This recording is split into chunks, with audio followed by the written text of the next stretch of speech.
जब दुनिया में नफरत बढ़ती है, तब ईश्वर अपने प्यारे संतों को धरती पर भेजता है। ऐसे संत जो प्रेम बांटते हैं, सच्चाई सिखाते हैं और सबको एकता का रास्ता दिखाते हैं। आज हम बात करेंगे उस पावन यात्रा की, जब गुरु नानक देव जी मक्का पहुंचे और वहां के लोगों को एकता का असली अर्थ समझाया। गुरु नानक देव जी ने अपने जीवन का हर क्षण मानवता की सेवा में समर्पित किया। उन्होंने 4 महान यात्राएं की, जिन्हें उदासियां कहा जाता है।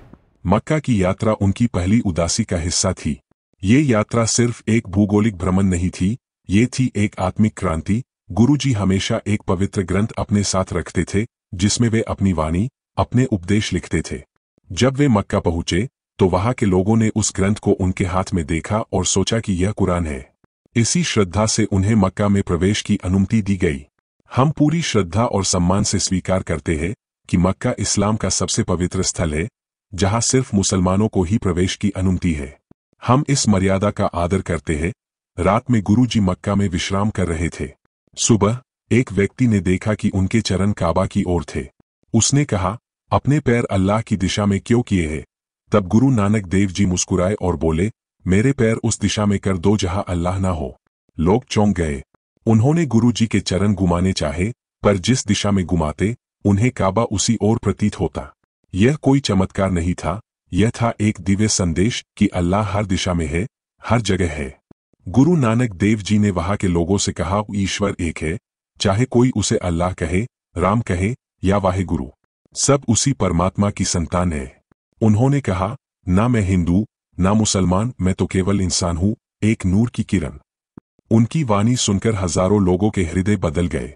उन्होंने महसूस किया कि गुरुजी कोई साधारण व्यक्ति नहीं, बल्कि स्वयं ईश्वर का प्रकाश है।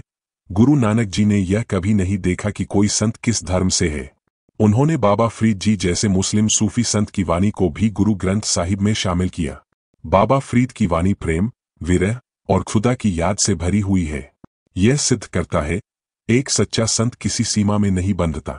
गुरु नानक देव जी एकमात्र ऐसे संत थे जिन्होंने अरब, ईरान, तिब्बत, श्रीलंका, बगदाद जैसे अनेक देशों की यात्रा की।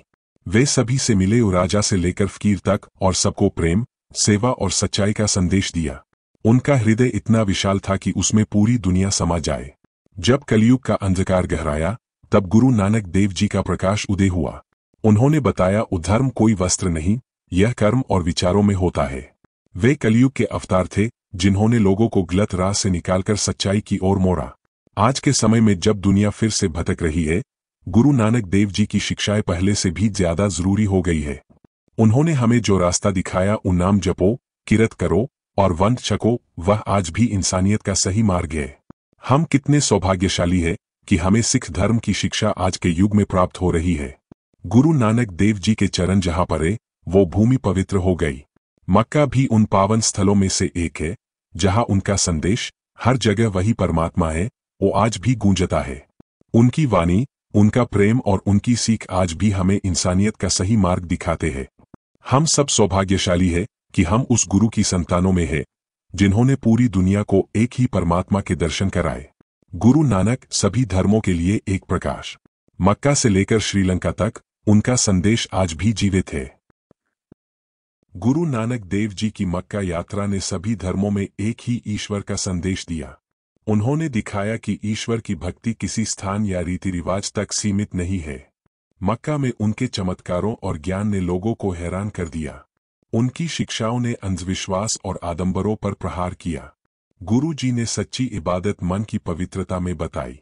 उनका संदेश था, न कोई हिंदू न कोई मुसलमान, सभी एक ही परमात्मा की संतान।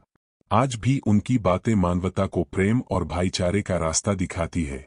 गुरु नानक देव जी ने सिखाया कि सेवा ही सच्ची पूजा है। उनकी मक्का यात्रा इतिहास का एक स्वर्णिम अध्याय है। सत श्री अकाल।